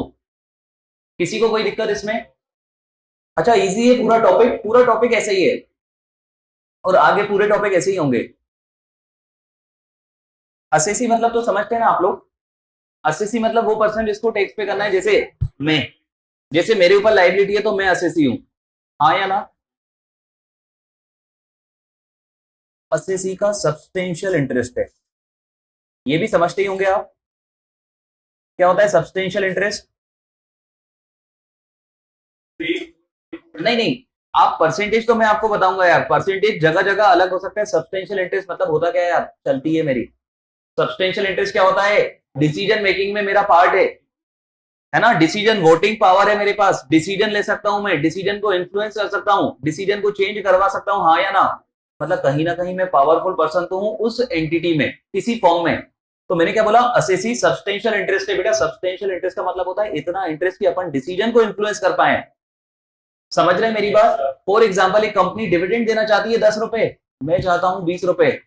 मैं कितना चाहता हूं यार, 20 रुपए। मैं कहीं ना कहीं उनको सोचने पे मजबूर कर दूं कि यार 20 रुपए देना चाहिए, उसको बोलते हैं substantial interest in layman language. मतलब सब्सटेंशियल इंटरेस्ट मतलब कम से कम इतनी पावर कि आप किसी को सोचने पे मजबूर कर दो, आप उनके डिसीजन में कहीं ना कुछ रोल प्ले करने लगो, उसको क्या बोलते हैं सब्सटेंशियल इंटरेस्ट। ध्यान रखना, अलग अलग लॉ में अलग अलग सेक्शन में अलग अलग होता है। यहां पर बोला है 20%, कितना बोला है यार। तो अगर मेरा किसी फर्म में 20% से ज्यादा की शेयर होल्डिंग है, या फिर कोई पार्टनरशिप फर्म में पीसीआर है, समझना मेरी बात, समझ रहे मेरी बात, कम से कम 20% ओनर हूं मैं उसका, कितना परसेंट, तो मैं क्या माना जाऊंगा, वो फर्म मेरी क्या है यार, सब्सटेंशियल इंटरेस्ट। क्लियर है मेरी बात सबको अभी तक। तो असेसी विथ रिलेटिव्स क्यों लिख रहा हूं अभी बताऊंगा मैं।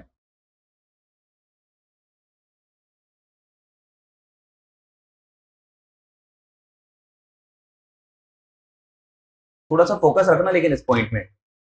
असेसी का सब्सटेंशियल इंटरेस्ट है, असेसी का क्या है यार, सब्सटेंशियल इंटरेस्ट। और सब्सटेंशियल इंटरेस्ट का परसेंटेज मैंने आपको बता दिया 20%। आप कितने परसेंट ओनर हो, 20%। ध्यान रखना, चाहे असेसी का खुद का हो या असेसी का उसके रिलेटिव के साथ मिला के हो, सुनना, चाहे मेरा अकेले का हो या मेरा और मेरे भाई का मिला के हो, रिलेटिव्स, बताऊंगा रिलेटिव की डेफिनेशन, तो भी सब्सटेंशियल इंटरेस्ट माना जाएगा। ऑब्वियसली बात है यार, मेरा भाई भी क्या मेरे कहने पे चल सकता है, क्या मेरे रिलेटिव भी मेरे कहने पे चल सकते हैं, हाँ या ना। तो क्या हम लोग उसके डिसीजन को इन्फ्लुएंस कर सकते हैं, तो क्या माना जाएगा, मेरा उसमें क्या है, सब्सटेंशियल इंटरेस्ट।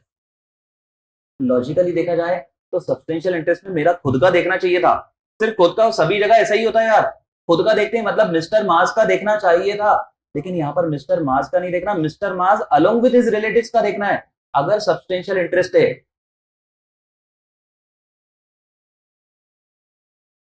किसी ऑर्गेनाइजेशन में, ऑर्गेनाइजेशन क्यों लिख रहा हूं यार, मैं कंपनी वगैरह में पार्टनरशिप वगैरह वर्ड यूज नहीं करना चाह रहा, मैंने एज अ होल ले लिया, मैंने एक एज अ होल ले लिया कि मेरा सब्सटेंशियल इंटरेस्ट है मेरे रिलेटिव के साथ मिला के किसी, कहां पर, किसी भी ऑर्गेनाइजेशन में। ध्यान रखना, इस ऑर्गेनाइजेशन में सैलरी एसेट्रा, एक सेकेंड,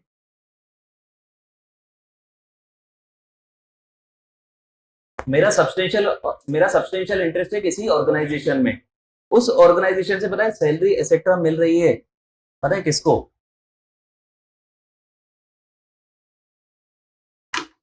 सुना यार, मैसर्स मार्स एंड कंपनी, क्या मेरा उसमें सब्सटेंशियल इंटरेस्ट है, क्या 100% है, मेरी प्रोप्राइटरशिप फर्म है तो मेरा उसमें कितना इंटरेस्ट है यार, 100%।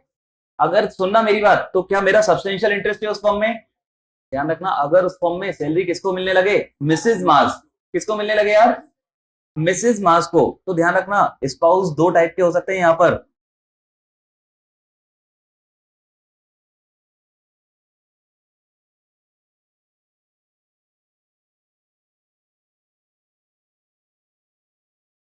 With qualification.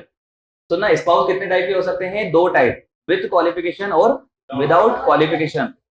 With qualification spouse कितने टाइप के हो सकते हैं यार, दो टाइप, एक होगा विथ क्वालिफिकेशन, दूसरा विदाउट क्वालिफिकेशन। फॉर एग्जाम्पल बताऊंगा, अभी रुकना, मुझे बताओ क्या मैसेज मार्जिन कंपनी एक सीए फॉर्म है, उस फॉर्म में पता है रेम्यूनरेशन किसको मिल रहा है, मिसेज मार्स, मान लो यार मिसेज मास भी एक सीए है, क्या है, तो क्या वो विथ क्वालिफिकेशन ही है? क्या इस केस में क्लबिंग होना चाहिए? क्या इस केस में क्लबिंग होना चाहिए? मैं आपसे पूछ रहा हूं यार, खुद के दम पे कमा रही है, हाँ या ना? अरे ये सो नो। लेकिन ध्यान रखना, अगर मिसेज मास क्वालिफाइड नहीं है और उनको सैलरी दी जा रही है, क्वालिफाइड मतलब जो जिस पोस्ट पे उनको रखा गया है वो उसके लिए क्वालिफाइड नहीं है, लेकिन उनको सैलरी दी जा रही है, आपको पता है क्यों दी जा रही है? क्योंकि कहीं ना कहीं मेरा सब्सटेंशियल इंटरेस्ट है, मैं दिलवा रहा हूं उनको सैलरी, हाँ या ना? इस केस में मुझे बताओ कौन से वाले केस में क्लबिंग होगी? ध्यान रखना, टेक्निकल पॉइंट है, इस वाले केस में क्लबिंग नहीं होगी, लेकिन कौन से वाले केस में हो जाएगी? सबको क्लियर है मेरी बात? अभी सुनना, अभी खत्म नहीं करा मैंने क्या बोला यार, मेरे रिलेटिव के साथ मेरा फोकस पता है रिलेटिव पे क्यों है? क्योंकि बाकी सभी जगह इंडियन कंपनीज एक नहीं, सेक्टर एसेक्टर सभी जगह आप अपना इंटरेस्ट देखते हो यार, अपना मतलब सिर्फ अपना, मतलब इंडिविजुअल है तो इंडिविजुअल, एक कंपनी है तो उस कंपनी का, आप पूरे ग्रुप का सब्सिडरी इंडायरेक्ट सिस्टर कंसर्न में देखते हो, लेकिन वो इनडायरेक्टली देखते हो। यहां पर मैं क्या बोल रहा हूं, मेरा अलग विद माय रिलेटिव्स अगर किसी भी एंटिटी में सब्सटेंशियल इंटरेस्ट है, और सब्सटेंशियल इंटरेस्ट मतलब 20%, क्लियर है मेरी बात? अगर सब्सटेंशियल इंटरेस्ट है तो ध्यान रखना वहां से रिम्यूनरेशन वगैरह दिया जा रहा है मेरी वाइफ को या फिर किसी के हस्बैंड को, मतलब रिम्यूनरेशन किसको दिया जा रहा है यार? स्पाउस को, हाँ या ना? अब दो केस हो सकते हैं, पहला केस या तो स्पाउस में टेक्निकल प्रोफेशनल क्वालिफिकेशन हो, अगर है तो यार वो मेरी वजह से मिल रहा है या उसमें काबिलियत है इसीलिए मिल रहा है उसको? अगर काबिलियत है, उसमें टेक्निकल प्रोफेशनल क्वालिफिकेशन है, तो उस केस में क्लबिंग नहीं होगी। क्लियर है मेरी बात सबको? लेकिन बाई चांस अगर क्वालिफिकेशन नहीं है, 12th पास है यार मिसेज मार्क, कितनी पास? 12th पास, और सीए की पोस्ट पे रख के रखा है मैंने ऑडिटर, तो उस केस में मुझे बताओ क्या क्वालिफिकेशन है जिस पोस्ट पे मैंने रखा है? नहीं, तो उस केस में क्या क्लबिंग हो जाएगी? क्लियर है मेरी बात सबको? अपन कोई सा भी सुनना मेरी बात ध्यान से, सबको इतना क्लियर है? अब मैं आपको एक केस देता हूं, एक केस, आप मुझे बताना उस केस में क्या होगा। एक सीए फर्म है मैसेज मार्ज एंड कंपनी, कौन सी फर्म है यार? Message Marge and company. उसमें दो पार्टनर है, मिस्टर मार्ज और मिसेज मार्ज, 50-50% ओनर, कितने परसेंट यार? 50-50%। आप बताओ सब्सटेंशियल इंटरेस्ट मेरा है या उनका भी है? सब्सटेंशियल इंटरेस्ट सिर्फ मेरा है या दोनों का हो गया? अब तो ध्यान रखना, अगर दोनों का हो गया अब क्या करोगे आप? नहीं, हाँ क्लबिंग होना चाहिए या नहीं होना चाहिए? क्लबिंग तो होके रहेगी बेटा, गवर्नमेंट तेज चलती है, क्लबिंग होना नहीं चाहिए लेकिन क्लबिंग होके रहेगी, क्योंकि तेज पता है कौन चल रहा है? गवर्नमेंट। और गवर्नमेंट बोलती है अगर दोनों हस्बैंड वाइफ का सब्सटेंशियल इंटरेस्ट है तो जिसकी इनकम ज्यादा हो उसके हैंड में क्लब हो जाएगी इनकम। क्लियर है मेरी बात सबको? बेटा गवर्नमेंट सुनना यार, गवर्नमेंट तेज चलती है यार, अपन कुछ कर नहीं सकते, होना नहीं चाहिए थी लॉजिकली, लेकिन गवर्नमेंट ने क्या बोला, अगर हस्बैंड वाइफ दोनों का सब्सटेंशियल इंटरेस्ट है तो भी क्लबिंग तो होके रहेगी। और पता है किसके हाथ में क्लब होगी? हस्बैंड या वाइफ जिसकी भी इनकम ज्यादा हो। और आपको पता है ऐसा क्यों? बताओ क्यों? मान लो यार मिस्टर मास की इनकम 50 करोड़ है और मिसेज मास की इनकम 2 लाख है, तो क्या मिस्टर मास 30% टैक्स पे कर रहा है यार और 37% सरचार्ज भी पे कर रहा है? यस और नो? मिसेज मास उतना टैक्स पे कर रही है, अभी तो वो बेसिक एग्जिबिशन के भी अंदर है। अरे हाँ या ना? और है बात कौन सी? घर की बात, यस और नो? तो गवर्नमेंट का क्या यहाँ पर भी थोड़ा बहुत तो नुकसान हो रहा है, लेकिन बेटा होना नहीं चाहिए था, कायदे से यहाँ ये पॉइंट होना नहीं चाहिए था, लेकिन ये पॉइंट है। तो मैंने आपको क्या बताया, इस पॉइंट को कंक्लूड कर लो यार, ये पॉइंट अच्छा पॉइंट है, थोड़ा सा टेक्निकल।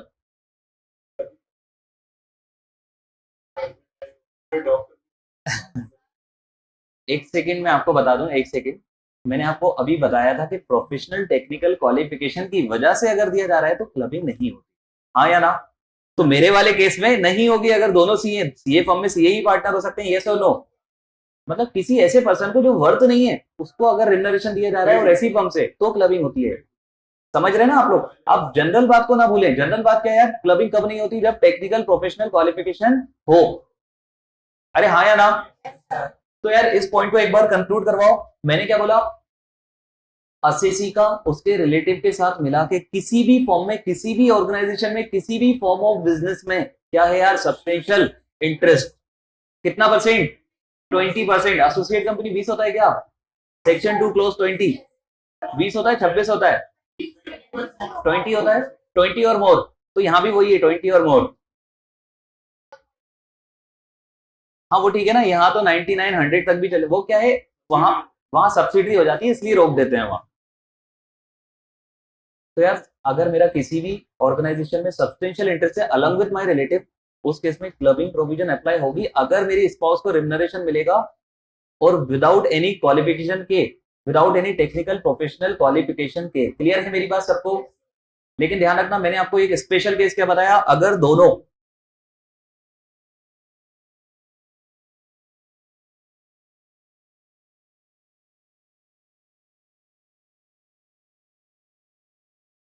जहां पर दोनों हस्बैंड वाइफ का सब्सटेंशियल इंटरेस्ट हो, दोनों का हो यार, अगर एक का हो तो कोई दिक्कत नहीं है, जहां पर दोनों का हो तो भी क्लबिंग तो होके रहेगी। किसके हाथ में क्लबिंग होगी? उसकी इनकम ज्यादा हो, उससे फायदा किसको होगा? सरकार को। तो वेयर बोथ हस्बैंड वाइफ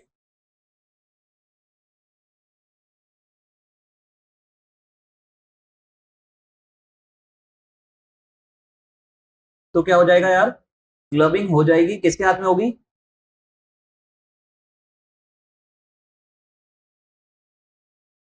समझ जाएंगे क्या ऐसे लिखने से?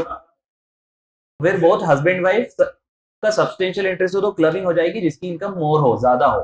समझ जाएंगे? जगह नहीं थी इसलिए मैंने ऐसा लिख दिया। क्लियर है मेरी बात सबको? तो क्या है, assessee with relative substantial interest, किसी ऑर्गेनाइजेशन में सैलरी वगैरह दी स्पाउस को, कहां से दी यार? अगर उसकी टेक्निकल प्रोफेशनल क्वालिफिकेशन है तो क्लबिंग होगी क्या? अगर टेक्निकल प्रोफेशनल क्वालिफिकेशन है तो क्लबिंग नहीं होगी। क्लबिंग कब होगी? जब टेक्निकल प्रोफेशनल क्वालिफिकेशन नहीं हो। हाँ या ना? और नॉर्मली क्लबिंग हो जाएगी, और अगर दोनों का, दोनों वाला स्पेशल केस आ गया कि दोनों का सब्सटेंशियल इंटरेस्ट है तो भी क्लबिंग होगी। जिसकी इनकम ज्यादा हो उससे फायदा किसको होगा यार? सरकार को। क्लियर है मेरी बात सबको? एक क्वेश्चन है यार, एक एग्जांपल है इसी क्वेश्चन के, इसी कंसेप्ट के ऊपर। ये कंसेप्ट थोड़ा सा अच्छा है, इस एग्जांपल से और समझने की कोशिश करना। और मेरे साथ साथ यहां पर दो लोग हैं यार, मिस्टर मास, नहीं ये क्या है, मिस्टर एम और क्या फीमेल मास कुछ भी मतलब।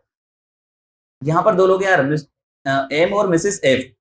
50-50% दोनों क्या है, इक्विटी शेयर्स किसमें?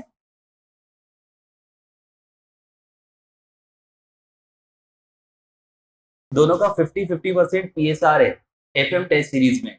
पीएसआर मतलब 50% पार्टनर मिस्टर एम है एंड 50% पार्टनर मिसेस एफ है। किसमें? FM test series. They are employed in FM test series, monthly salary being 15,000 and 20,000। 15,000 रुपए एम को मिल रही होगी और 20,000 रुपए एफ को मिल रही होगी। हाँ या ना? आगे लिखा है without any technical professional qualification, this point is very important for the purpose of clubbing. क्योंकि क्लबिंग में इनएडिक्वेट कंसिडरेशन बहुत काम का है, वैसे ही टेक्निकल प्रोफेशनल क्वालिफिकेशन ना होना भी काम का है। हाँ या ना? आगे इसमें क्या लिखा है, other income of Mr M and Mrs F are 70,000 and 1 lakh rupees. बताइए किसकी इनकम ज्यादा है? मिसेस एफ की इनकम ज्यादा है। हाँ या ना? और क्या दोनों का सब्सटेंशियल इंटरेस्ट है? तो क्लबिंग किसके हाथ में होगी? Mrs F. तो आपने मिसेस एफ की, पता है आपने पहले पता है क्या लिखा, एक पर्टिकुलर का फॉर्मेट बनाया जहां पर आपने दोनों के नाम लिख दिए। हाँ या ना? बेटा ये प्रैक्टिकल वाला क्वेश्चन है, यही उलझते हैं अपन। पर्टिकुलर आपने एक फॉर्मेट बनाया, पर्टिकुलर और मिस्टर एम और मिसेस एफ लिख दिया। हाँ या ना? यहाँ पर आपने सबसे पहले कौन सी इनकम लिखी है? Other income. आप मुझे बताओ सबसे पहले अदर इनकम क्यों लिखी है? क्योंकि इसी पे तो डिपेंड होगा कि क्लबिंग होगी या नहीं होगी। हाँ या ना? तो यहां पर इनकी कम है और इनकी ज्यादा है, दोनों का सब्सटेंशियल इंटरेस्ट है, और इनकम किसकी ज्यादा है यार? Mrs F. हाँ या ना? अच्छा, remuneration of Mr am from FM टे सीरीज। बेटा रिम्यूनरेशन मिला मुझे है कितना? 15,000 रुपए पर मंथ, मतलब 1,80,000 मिला किसको है? Mr M. किसके हाथ में टैक्सेबल होगा? Mrs F.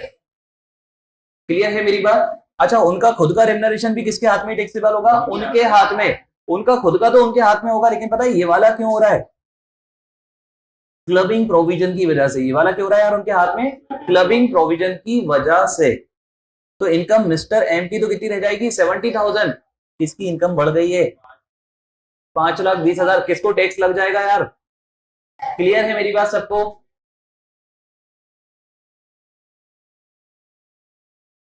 कोई दिक्कत तो नहीं यार इस कंसेप्ट में? इस टॉपिक का यही एक थोड़ा सा पार्ट था जो थोड़ा सा टेक्निकल था, कोई दिक्कत नहीं इसमें, इजी है वैसे। चलो यार, वेरी गुड।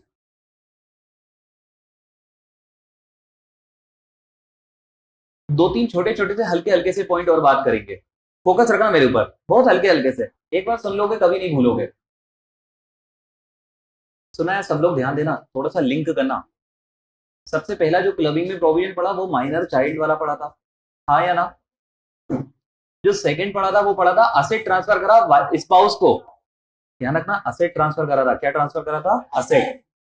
फिर अपन ने एक और पढ़ा था असेट ट्रांसफर करा सन्स की वाइफ को, अरे हाँ या ना? फिर हमने पढ़ा असेट ट्रांसफर करा इनडायरेक्ट मतलब थर्ड पर्सन को इनडायरेक्टली बेनिफिट किसको देने के लिए? स्पाउस या फिर सन्स की वाइफ को, हाँ या ना?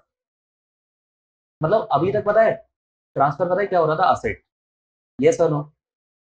अब पता है ट्रांसफर क्या हो जाएगा? इनकम। सुना यार, असेट किसका है? मेरा। असेट किसका है? मेरा। आज भी असेट मेरा है। असेट किसका है यार? मेरा। आज भी असेट किसका है? मेरा। मैंने ना उससे रेंट आ रहा था, रेंटल इनकम, मैंने बोल दिया जो भी इससे रेंटल इनकम आए इस इनकम को मेरे भाई को दे दी जाए यार। उस इनकम को किसको दे दिया जाए? मेरे भाई को। किसको दे दिया जाए यार? मेरे भाई को। तो मुझे बताओ असेट ट्रांसफर करा है या इनकम ट्रांसफर करा है? इनकम ट्रांसफर करिए, हाँ या ना? अच्छा ध्यान रखना, यहाँ पर अभी तक के जो पॉइंट है ना वो स्पेसिफिक थे, वहां पर बात सिर्फ स्पाउस की हो रही थी और सन्स की वाइफ की हो रही थी। यहाँ पर असेट किसी को भी ट्रांसफर नहीं करा गया, किसी को भी क्या ट्रांसफर नहीं करा? असेट। लेकिन इनकम ट्रांसफर कर दी गई। कोई भी पर्सन हो सकता है, चाहे वो सन्स वाइफ हो, चाहे वो हस्बैंड हो, चाहे वो वाइफ हो, चाहे वो मम्मी पापा भाई बहन, कोई भी यार, थर्ड पर्सन भी हो सकता है, थर्ड पर्सन भी हो सकता है, वही मैंने बोला। अभी तक के पॉइंट स्पेसिफिक थे, वहां पर बात किसकी हो रही थी यार? घर की बात, घर की बात हो रही थी और घर में भी स्पेसिफिक बात हो रही थी, हाँ या ना? अब वाला जो पॉइंट है ये क्या है? मैंने असेट ट्रांसफर करा ही नहीं है, मैंने सिर्फ पता है क्या ट्रांसफर कर दी? इनकम। किसी को भी कर दिया, क्लबिंग प्रोविजन एप्लीकेबल हो जाएंगे। कौन से प्रोविजन एप्लीकेबल हो जाएंगे? Clubbing provision. और गवर्नमेंट बोलती है कि आप असेट के ओनर तो आप ही हो ना, उसकी इनकम आपके अंदर ही टैक्सेबल होगी। अच्छा कोई मुझे बता सकता है इसका रीजन? कोई मुझे इसका रीजन बता सकता है? सुनना यार, सुनना, एक सेकेंड एक सेकेंड। मान लो यार इनकम कम दिखा रहा है, मतलब कहीं ना कहीं क्लबिंग प्रोविजन लगते ही वहां है जहां ऐसा कुछ हो रहा होता है। सुनना मेरी बात, आप लोग मेरे स्टूडेंट हो, हाँ या ना? मेरी इनकम हो गई करोड़ों में और आप लोग की कोई इनकम है या नहीं है? तो मैंने पता है क्या करा? सिर्फ टैक्स से बचने के लिए आपको असेट नहीं दिया। अगर मैं असेट दे देता तो आप असेट लेके भाग भी सकते थे, हाँ या ना? मैंने सिर्फ आपको पता है क्या ट्रांसफर कर दी? सबको इनकम। मैंने अपने अपने असेट्स, मैंने अपने एक एक असेट से एक एक पर्सन को क्या ट्रांसफर कर दी? इनकम। पता है उसके आप, अच्छा क्या मेरे और आपके रिलेशंस अच्छे ही होंगे यार, हाँ या ना?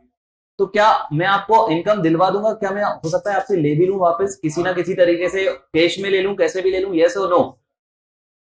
तो इस केस में पता है हो क्या रहा है? मिस्टर माज चालबाजी कर रहा है, मिस्टर माज किसी थर्ड पर्सन को इनकम ट्रांसफर कर रहा है। अगर असेट करते तो हम मान लेते, है ना? असेट करते तो हम मान लेते कि यार उन्होंने असेट भी तो दे ही दिया ना, अब वो वापस थोड़ी आने वाला है, यस और नो? लेकिन उन्होंने असेट नहीं दिया, उन्होंने क्या दिया यार? इनकम। इस केस में गवर्नमेंट बोलती है मिस्टर माज आप तेज चलने की कोशिश कर रहे हो, हम आपको चलने नहीं देंगे। असेट किसका? आपका। असेट किसका है यार? आपका। तो इनकम टैक्सेबल किसके हाथ में ही होगी? आपके हाथ में होगी। क्लियर है मेरी बात सबको? यहाँ पर पता है मैं आप लोगों की बेसिक एग्जिबिशन का फायदा उठा रहा था, हो सकता है मैं आपको 2.5-5 लाख की इनकम पे करवा के आपसे कैश में ले लेता, यस और नो? तो क्या मेरा टैक्स बच सकता था? अरे हाँ या ना? लेकिन किसका नुकसान हो रहा था? सरकार। और सरकार का कभी नुकसान नहीं होगा। क्लियर है मेरी बात सबको? अब सुनना मेरी बात ध्यान से। अच्छा ये एक एग्जांपल दिया, इसको अगर देखना चाहो तो Mister J is holder of 2,14% debenture of D limited. मतलब कौन होल्ड कर रहा है यार? J. Where he earns annual interest 28,000, उसको वहां से 28,000 रुपए का इंटरेस्ट मिलता है। Mr J transferred interest income, asset transfer करा या इनकम ट्रांसफर करी? Of this debenture to his brother Mr A, उसने इनकम ट्रांसफर कर दी अपने भाई को। मुझे बताओ किसके हाथ में टैक्सेबल होगी? मिस्टर जे के हाथ में। तो इसमें क्या लिखा है? Income shall not be taxable for mister A but shall be taxable for mister J. और क्लबिंग में होता ही है यार, हाँ या ना? ऐसे ही होता है ना? सबको क्लियर है? किसी को कोई इसमें दिक्कत तो नहीं है यार? जी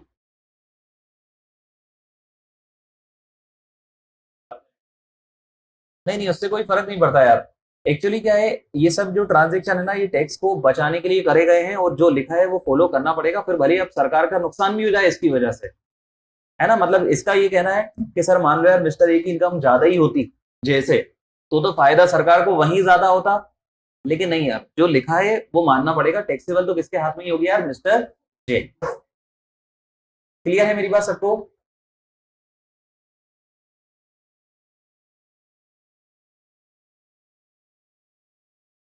अच्छा, एक चीज पता नहीं आपने नोटिस करा या नहीं करा, मैं आपको याद दिलाऊं। पहला वाला केस कौन सा था? Minor child. दूसरा वाला असेट ट्रांसफर था, हाँ या ना? तीसरा वाला भी असेट ट्रांसफर था। चौथा वाला भी असेट ट्रांसफर था, यस और नो? असेट ट्रांसफर वाले केस में पता है स्पेसिफिक पर्सन को जा रहा था, जैसे कि वाइफ, हस्बैंड, या फिर सन्स वाइफ, या फिर थर्ड पर्सन को जा रहा था for the benefit of wife, husband, son's wife, हाँ या ना? स्पेसिफिक स्पेसिफिक असेट भी, मतलब जा क्या रहा था यार? असेट। और किसके पास जा रहा था? डायरेक्टली और इनडायरेक्टली स्पाउस के लिए या फिर सन्स की वाइफ के लिए, हाँ या ना? आपको पता है ये वाला जो केस अभी अपन ने पढ़ा ना, ये एक जनरल केस है। यहां पर आपने किसी भी पर्सन को क्या ट्रांसफर करा यार? इनकम। किसी भी पर्सन को आपने क्या ट्रांसफर करा? इनकम। आपने क्या ट्रांसफर नहीं करा? असेट। तो पहला पॉइंट जो यहाँ पर डिफरेंस क्रिएट करता है कि आपने असेट ट्रांसफर नहीं करा, यहाँ पर आपने ट्रांसफर क्या करी है? इनकम। इतनी बात क्लियर है मेरी? आपने यहाँ पर असेट नहीं, यहाँ पर क्या ट्रांसफर करा है? इनकम। दूसरी चीज, यहाँ पर स्पाउस या सन्स वाइफ भी स्पेसिफिक नहीं है, यहाँ पर किसी को भी करा यार, किसी को भी करा। क्लियर है मेरी बात सबको? किसी को भी करा। जैसे कि भाई, क्या भाई वहां असेट वाले क्लॉज में भाई कवर था? नहीं। क्या असेट वाले क्लॉज में भाई कवर था या दो ही लोग कवर थे? है ना? डायरेक्टली और इनडायरेक्टली स्पाउस और सन्स वाइफ भी कवर थे, हाँ या ना? यहाँ पर सभी पर्सन कवर है, एनी पर्सन, कोई भी पर्सन। और यहाँ पर असेट ट्रांसफर नहीं हो रहा है यार, क्या ट्रांसफर हो रहा है? इनकम। अब मुझे बताइए, मैंने मिसेज मास को असेट ट्रांसफर करा होता तो कौन से वाले पॉइंट पे जाते यार? ऊपर वाले पॉइंट पे, हाँ या ना? अगर मैंने मिसेज मास को असेट नहीं इनकम ट्रांसफर करी तो कौन से वाले पॉइंट पे आओगे? इस वाले पॉइंट पे। मैंने अपने भाई को असेट ट्रांसफर करा तो क्या उस वाले पॉइंट पे जाओगे? भाई को किया, मैंने अपने भाई को असेट ट्रांसफर किया, तो क्लबिंग के प्रोविजन ही नहीं है। बेटा ध्यान रखना, क्लबिंग के प्रोविजन स्पेसिफिक है। स्पेसिफिक प्रोविजन है कि 7-8 केसेस में क्लबिंग होती है। क्या आपने ऐसा पढ़ा कि मैंने अपने भाई को असेट दिया तो क्लबिंग होगी? नहीं। तो अगर मैंने अपने भाई को असेट दिया तो क्लबिंग नहीं होगी। क्लियर है मेरी बात सबको? हाँ, वो अलग है। इनडायरेक्ट बेनिफिट वो स्पाउस या सन्स वाइफ के लिए दिया है तो होगी। तो मैंने आपसे क्या बोला? मैं बस आपको ये बताना चाह रहा हूँ कि बेटा जो पॉइंट है वो स्पेसिफिक है। वहां पर बात सिर्फ वाइफ की और स्पाउस की हो रही है, वहां पर भाई की, मम्मी पापा की, बच्चों की बात नहीं हो रही है यार। मतलब स्पेसिफिक पॉइंट है। क्लियर है मेरी बात सबको? तो यार अगर मैंने मिसेज मास को असेट ट्रांसफर करा तो क्लबिंग वहां होगी ऊपर, और अगर मैंने इनकम ट्रांसफर करी तो यहाँ होगी, यस और नो? अगर मैंने अपने भाई को इनकम ट्रांसफर करी तो क्लबिंग यहाँ होगी। मैंने अपने भाई को असेट ट्रांसफर करा तो क्लबिंग कहीं नहीं होगी। क्लियर है मेरी बात सबको?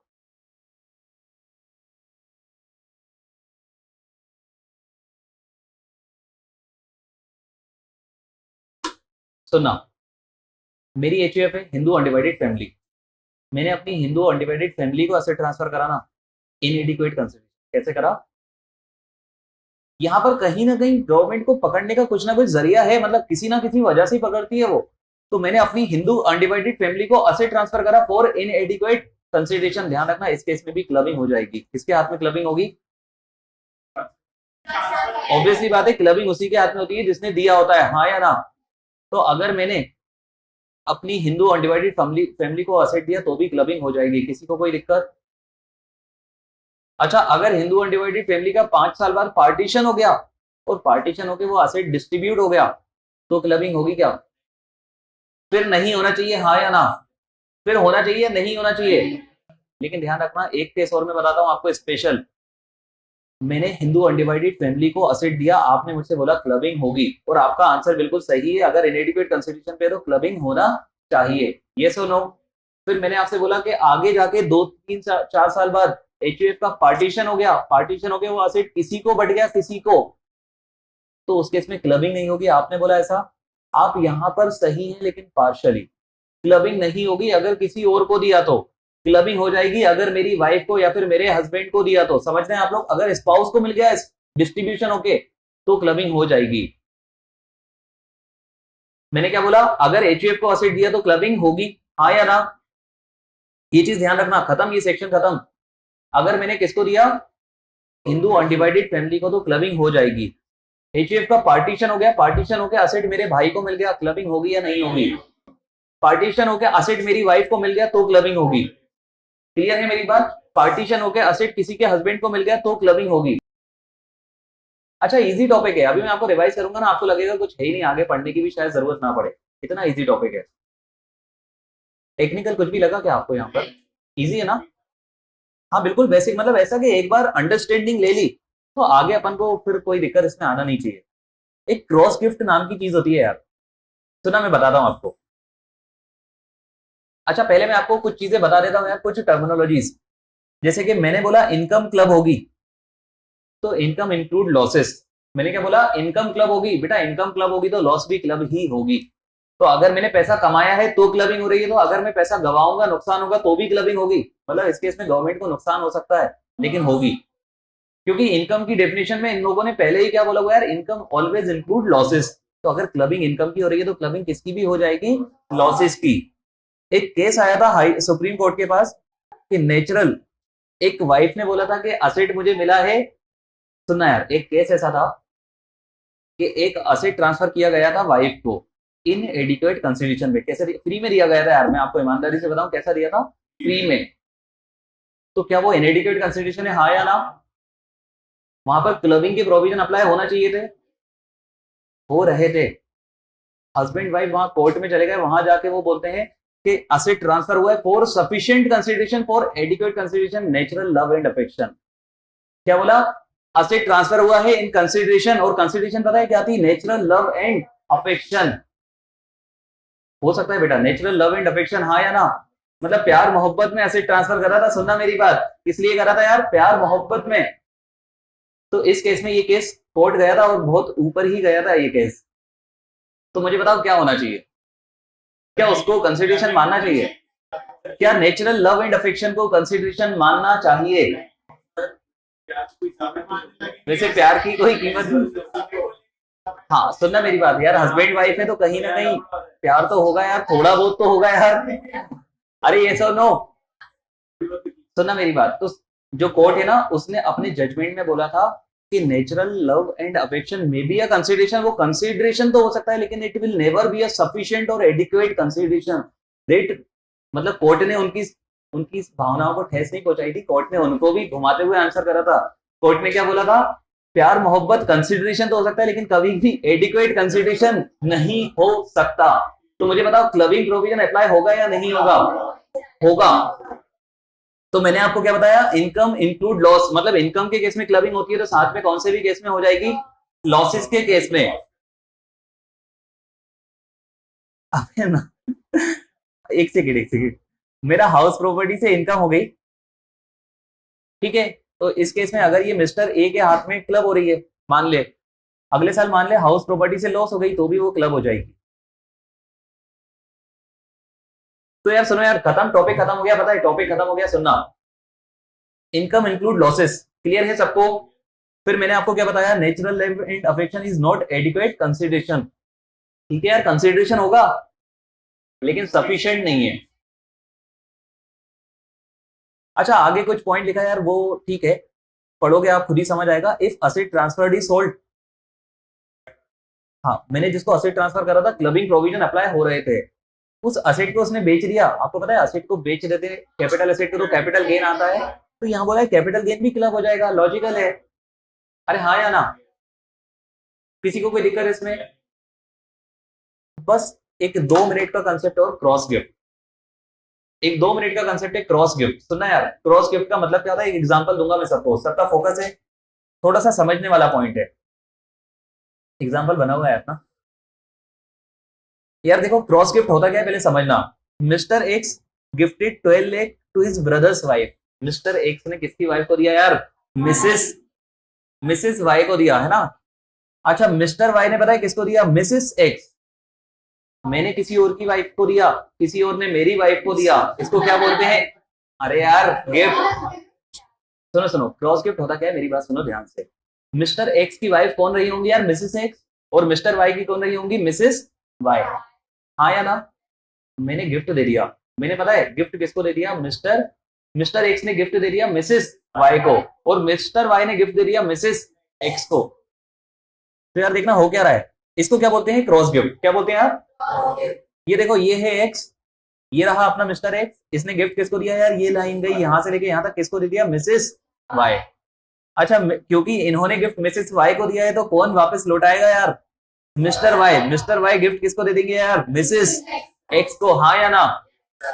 अच्छा, आपको पता है इस सब में गिफ्ट पता है कितना हुआ है? इन्होंने 8 लाख दिया है, इन्होंने 12 लाख दिया। एक ने कितना दिया है? 8, दूसरे ने कितना दिया है?